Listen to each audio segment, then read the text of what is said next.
What's going on, boys and girls, and welcome back to another episode of Eating Shit. Today, I wanted to hop on here quickly and talk a little bit about progress. So, as corny as it sounds, the saying 1% better every day is totally true. The thing with that is that sometimes it feels like you're making no progress at all. So, in a nutshell, slow progress is much better than no progress, but going through the slow progress is sometimes very painful because it feels like you're not doing shit. So Wes, my business partner, we talk about this all the time because, you know, how I phrase it, it's like we're kind of like stuck in a time warp. You know, when you're in the day-to-day of your business or whatever you have going on, it's very hard to look up and actually look backwards and see kind of like how far you've come. And when you do that, you can kind of recognize it. But even if you do that, you're just in it so much and so deep that it feels like there's really no progress happening whatsoever. So it is like this time warp that feels like you've been here and you've been doing this for so long, and you've made no progress at all.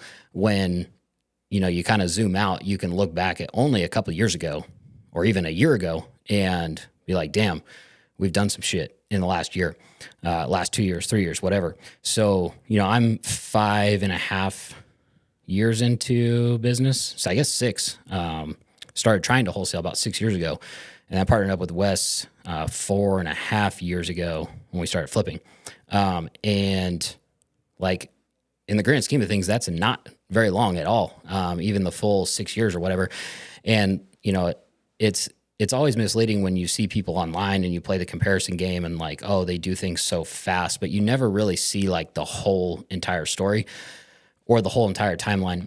And even if you do, it's really like, what is their whole timeline? Like seemingly some of these people, depending on your skill set's like the main thing, because once you have a better skill set, you can shrink your own timelines. Like business number 2 is going to be way fucking faster than business number 1.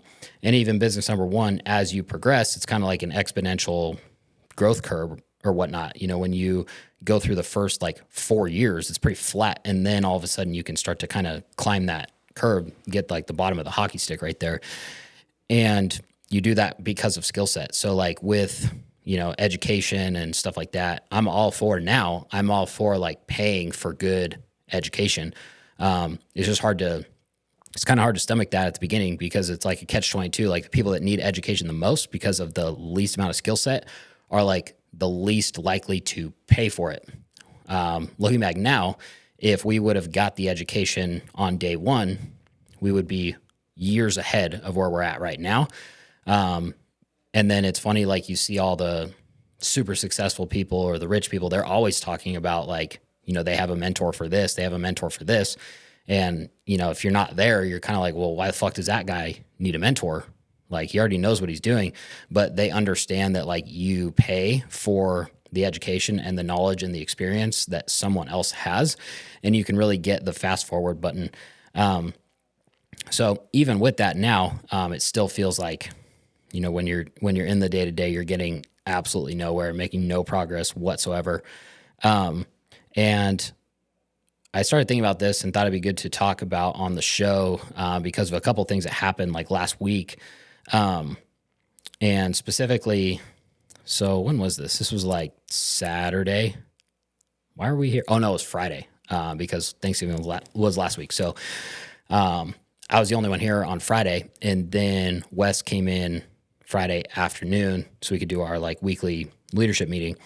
So no one else was in the office. And when we came in, there was a couple of new leads that, you know, came in Friday morning or whatnot. I didn't even notice. He noticed it. And then he was like, hey, before we start, like, I got a couple things to do. Can you, you know, try to set an appointment on these leads?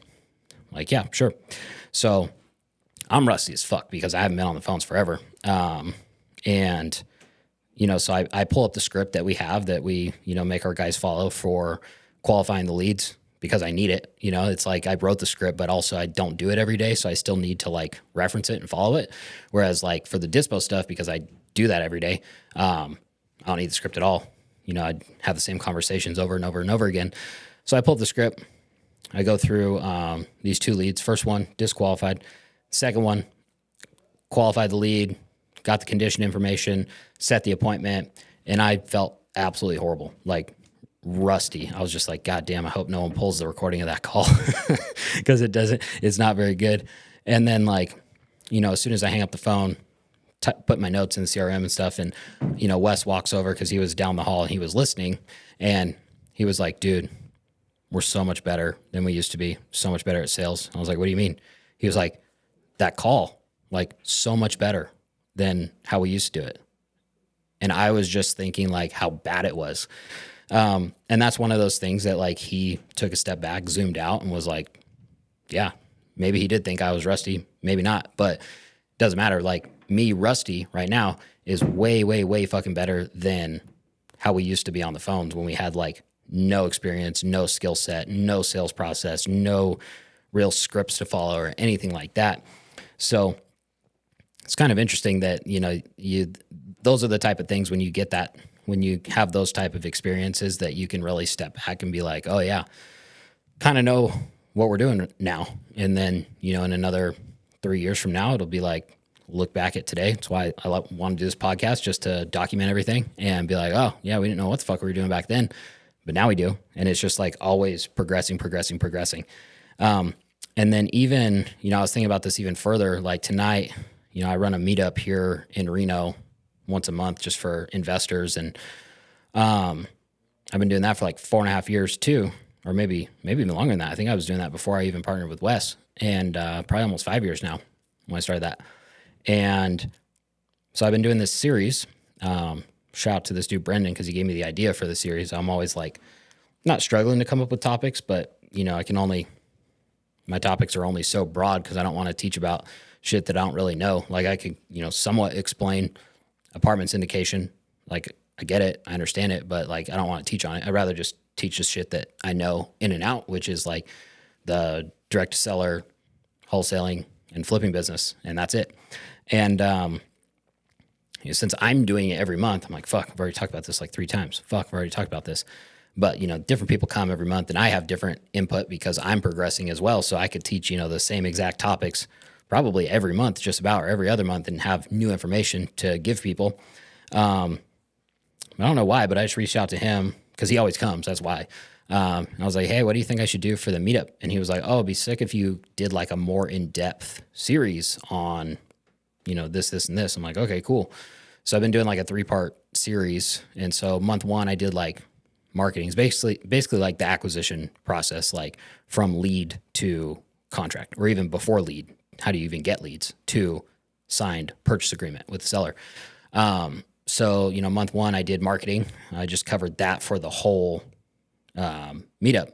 Because usually how I do the meetups, like 1 month I'll do a topic, the next month I'll do like a deal deep dive, which I think is really valuable for people, because it's one thing to hear it on like a podcast that, is from who knows who, on Bigger Pockets or whatever. And, people can tell you exactly how to do the deal, but it's not really like super relatable. It's way, way, way more valuable when it's from someone that you like. There they are. They're right in front of you, even if you don't know them. And we're talking about a deal that we did in our backyard. It's not like, oh, I wholesaled this deal in St. Louis, or like I did a burr strategy on something in Birmingham, Alabama. It's like, cool. It's valuable. Like I get it. But at the same time, if you have someone that's like, here's a deal that we closed in Sparks, and this is exactly how we did it, and this is how we found the deal, and this is how the appointment went, and this is how we funded the deal, and this is how the rehab went, and all this other stuff, it's way more valuable. And I think that would, it's like more likely for people to actually act on the information and be like, oh shit, like I can do this too. No problem. So I like doing that, but he brought up a good point, and I've known this before, that like when I do that, it's just a lot of info being dumped because I'm trying to cover like front to back the whole process and details. So I'm not trying to like hold anything back or like gatekeep. And there's not enough time to dive into the whole deal. Like it would take 6 hours if you did that. So he was like, go deeper on topics pretty much. So I'm like, okay, cool. So month 1, marketing, and then month 2 and 3, did acquisitions split into two parts. So last month was qualifying leads and underwriting. You get the leads through the system, you qualify them or disqualify them. If they're qualified, you set the appointment with the seller, and then you underwrite the deal, run your numbers and see what we can offer them. And then tonight is going to be the appointment and getting the purchase agreement. So kind of like a comprehensive series front to back. And, when I was getting ready for tonight's meetup, now we're on month 3. So I've already done the 2, doing like appointments tonight and a little bit on contracts, not all that much for that. And even just the appointment, I'm like, dude, I can't even fit everything in here. It takes me an hour and a half to go through this, and I'm like, feel like I'm scratching the surface on it. And I'm really giving almost like the cliff notes on the appointment. Like, it's going to be super valuable because it's like, this is how you do it. These are the steps. And then like details on the steps, but it's still not like everything I know about appointments. And that's because of, when you're taking an appointment with seller, it's the sales process. So there's it's not just appointment, it's like sales in general. So there's like hours and hours and hours of things to talk about that, and scripting and objection handlers and say this, or look for this, even just touring the property. It's like, I can't possibly freaking go through everything in an hour and a half, 2 hours. So I'm like giving a good overview, but at the same time, I'm like, God damn, I know like way more. Or like, I could do this, I could do this, I could say this, and it's just not possible. But that's another thing back to like the slow progress. I was thinking about that when I was making the PowerPoint for tonight. I was just like, God damn, like even giving the Cliff Notes version, like I wish I would have known all this shit 5 years ago, because it wasn't, more than 2-3 years ago when we even started doing half of this stuff. And like just the Cliff Notes version is, if I knew that, I would have been so much better on appointments than I was for so long. And that's one of those things. It's like, to me, when I feel exactly the same right now as I did like 5 years ago, 6 years ago, 4 years ago. But then when you actually look at the details and the facts, it's not that. Like, it's way different. The way that we do business is way different. Our skill set is way different.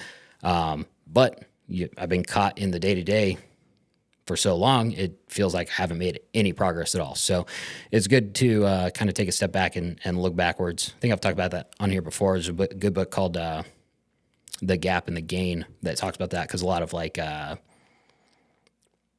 I guess like high achievers or like driven people have a big problem with that, where they're always focused on the gap, like what's ahead of them, like basically from where they're at right now to where they want to be, or where they perceive that like end goal is, which it just keeps moving. So you're always in the gap, like there's no way around it. And then also the gain, which is looking backwards, from where you're at right now to where you started. And it's just about like, taking time, kind of similar to what I'm talking about here, just to look back and see kind of how far you've come. And that's not to say like, it drives me up a wall to see like the extreme of that most people do, where they like want to celebrate something and like they haven't really done anything, or I don't know. It's just like the extreme version of the extreme is just people that live for the weekend and they're like always celebrating. It's like, for what? You fucking showed up at work another 5 days? Like there's nothing to celebrate. But the other extreme is, people like me that never celebrate anything, and you're always just like, how far? I'm so far away from my goal. I'm so far away from my goal. But that's the problem. And that's the whole premise of the book, is that goal keeps moving farther and farther away from you. There is no end goal. There is no destination, arrival, whatever you want to call it. It's just like, you just have to recognize that and keep looking backwards momentarily. That's why I started saying this, with like, you cannot look backwards and be like, oh, I got all this shit to celebrate now. Like, take the foot off the gas. It's just like, take a moment, look back, be like, yeah, that was cool. Good. Celebrate. Woo. All right. Next thing. And it just helps like your overall, I don't know, I don't want to use the word mental health, but I guess that's kind of what it is for us type peeps. Issues this week. Biggest issue that we're having right now, that I'm having, is like improving our disposition offer process. So when we wholesale a deal, I might just talk this through right now. I thought about it a little bit yesterday because we had a complaint from one of our buyers, and I don't think she's wrong. I think she's right, actually. Well, somewhat. But, when we wholesale a deal, we, basically assign the contract to another buyer. The problem with this is that, now you're an adverse party against the buyers. And in dispo, it's like a relationship-based position. You have to be everyone's best friend, and you are everyone's best friend because, you're the plug that has off-market deals. That's what we're good at doing, is getting off-market deals and deals that are actually deals because we know our numbers. And so you're everyone's best friend, but then when you're selling them a deal, it's we want the most amount of money for it, and they want to pay the least amount of money for it, of course, which is fine. But the problem, and I don't know I still don't know how to go about this, or if there is. I think no matter what we decide to do, there's always going to be people that are mad that lose on the deal. That's the main issue. But the process, the way that we do it right now is that when we do wholesale and we, get offers from different buyers, we don't go back and forth. We just say, submit your highest and best. We pick the highest offer. We move on. The reason why I do it that way is because, and that really is not in our best interest, because if we did go back and forth, we could definitely get more on each deal. $2,000, $3,000, whatever, but over 80 or 100 deals, that's a lot of money. Talking myself into going back to that right now. But the reason why we do that is because earlier in the year, I didn't really have any type of process for getting offers. I'm just calling people, hey, what's your offer? What's your offer? And it was just I had an offer at the asking price on this deal. I think it was $235 for this thing. And, I had two more buyers to follow up with that were both solid. And, I call one, and he's like, well, what's the highest offer? And you don't want to lie to him. So I'm like, well, I have I won at $235. He's like, okay, cool. Well, put me down for $236. Let's do it. I was like, all right. I got to call this guy back, this other guy. I told him that. And he's like, yeah, no problem. But for some reason, he took that as it's his. So I call the next guy, same exact conversation. I'm like, hey, well, I have a 235 and a 236. He's like, so 237 takes it? I'm like, I guess. He's like, all right, we'll do it. I'm like, okay, cool. So I assigned it to him. And then, of course, the other guy is mad at me because he feels like he got screwed out of the deal for $1,000. And he did. But at the same time, it's well, that was you guys doing that to yourselves. I didn't ask for, I could have gone back to him and be like, oh, dude, we got a 237. Can you do 237.5? And then, oh, we got 237.5. Can you do 237.8? And really done that. But that's not what I was doing at all. But he still got mad, and rightfully so. He thought it was his deal. So it's okay, well, that's not going to work because we need good relationships with all the buyers. So that's when we change it to submit your highest and best. We're not going back and forth. We're not doing bidding wars. That's it. The problem with that is that no one fucking does that, because why would they? And I understand it. I've been on the other end of it. They don't want to pay more for a deal than they have to. So if they're going to submit their highest and best, they want to know where everyone else is at. So inevitably, when you follow up with the buyers, even though they know that that's a process, what's the first thing that they say? Where do I need to be to win it? It's submit your highest and best. And you can't really, it just puts you in a weird spot as the dispo person. And so that's a problem. And I've been thinking through that issue. And I don't know what the answer is yet. So if anyone has any input on that, let me know. But yeah, more so, I've been doing a shitty job of letting people know that they didn't win. And that was more of the core of her complaint. And then she started talking about more things that were, somewhat valid or not. But it just got me thinking about the whole process. I'm like, okay, the access part of the process is fine, but from offers to, the assignment to getting buyer EMD and simultaneously telling everyone else that it has been assigned or it's pending assignment, there's a lot of room for improvement in all of those. So that's kind of I'll take that if that's our issue for this week. Improving the process is always a good thing. So that's all you can do. It goes good with today's topic of a little bit of progress here and there. And then wins this week. Had an unexpected contract on Sunday, which was awesome because just goes to show you, I think I talked about that on here when I was talking about qualifying leads, how we qualified leads at the company using urgency, motivation, and ballpark price. And I think I mentioned that we don't really qualify all that heavily off of price because we have many, many examples of people tell you one price and then they end up accepting a lot less. And this was another one of those situations where the price that they gave us, it was like, it seemed okay. It was a moved manufactured. And you guys that know anything about manufactured homes, they're pretty nuanced. And if it's been moved more than, they come from the factory and then they get put on their home. And if they get moved from that site to another site, they become like not financeable as far as like FHA financing and stuff like that. So doesn't mean it's not a deal. It just means that the ARV, the after repair value of the home is a lot less than one that has not been moved because you're kind of shrinking the buyer pool and you're taking out any FHA buyers, which a lot of manufactured homes are FHA buyers. So typically they trade for like, 10, 15% less on average than an exact comparable that has not been moved before. I say that because, the price that they gave us over the phone qualified, pretty much because we only really qualify like if they want ARV or less, like that's a qualified lead for us. We don't do too heavily. We're just trying to get rid of the people that are like, yeah, for 600,000 I'll sell, and they know that the house is only worth 400 or whatever. That's the only time we really disqualify off of price.